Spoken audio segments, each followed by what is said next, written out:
वाल्मिक कराड काही एवढा मोठा नाहीये, मग कशामुळं प्रशासन त्याचं एवढं ऐकत होतं? तर महाराष्ट्राच्या इतिहासामध्ये ही पहिल्यांदा ही अशी गोष्ट होती की सभागृहामध्ये सर्वच पक्षाचे आमदार ह्याच्यावरती बोलतात, समोर आलेले. आणि आम्ही सांगत होतो की ह्यांचा मास्टर माइंड हे वाल्मिक कराड आहे आणि सरकारने पण त्यांची दखल घेतली.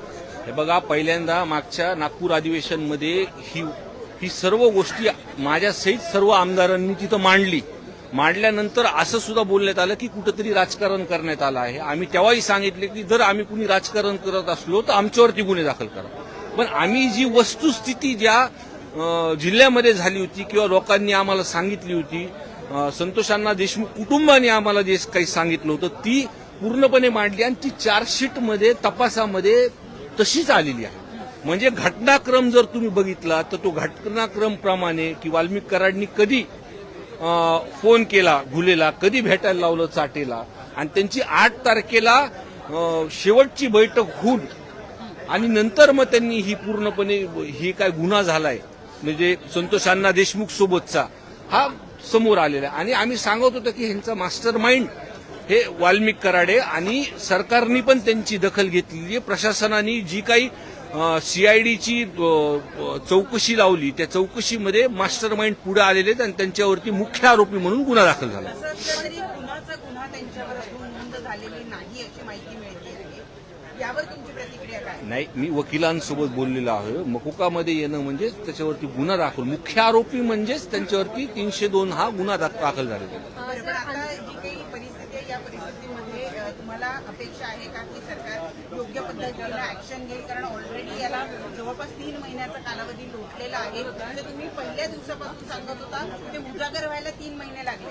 हे बघा, सभागृहामध्ये हा विषय झाल्यानंतर मुख्यमंत्री साहेब अजितदादांनी आश्वासन दिलं होतं की जे कुणी आरोपी असतील त्याच्यामध्ये त्यांना शिक्षा होईल.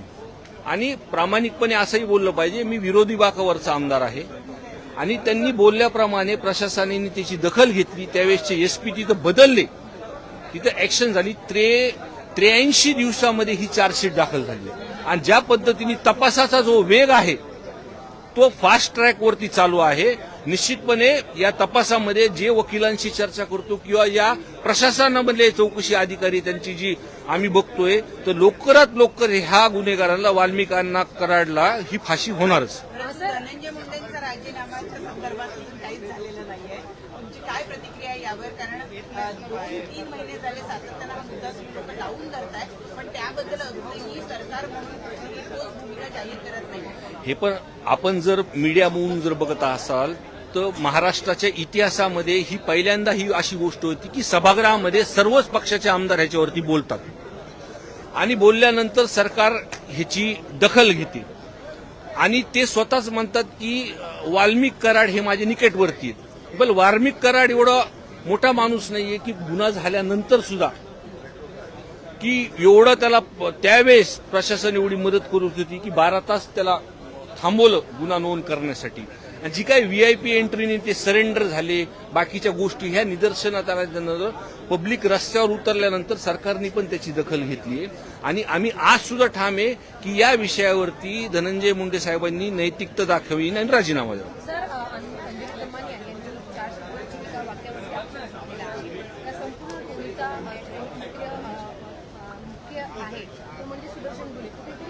शब्द आहे वगळला पाहिजे अशी त्यांनी मागणी केली आहे. जेणेकरून वाल्मिक कराडांना कोणत्याही पद्धतीने त्याला दिलासा मिळणार नाही. चार्जशीटमध्ये कुठेतरी हे बदल केले पाहिजे असं त्यांचं म्हणणं आहे. हे बघा, मी त्यांची बाईट काही बघितली नाही, पण मी चार्जशीट जे काही मुद्दे बघितले आहेत त्या मुद्द्यावरतून तपास व्यवस्थित चालू आहे असं मला वाटतं.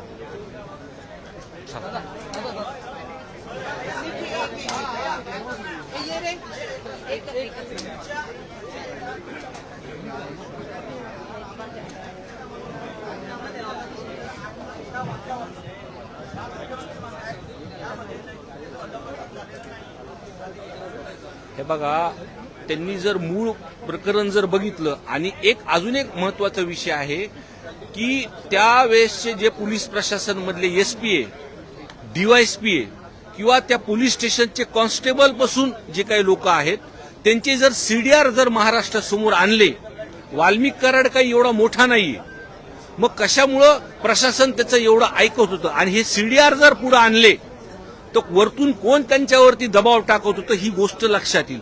म्हणून सुद्धा आम्ही आज सुद्धा ह्याच्यावरती आहे की त्यांनी राजीनामा हा दिला पाहिजे.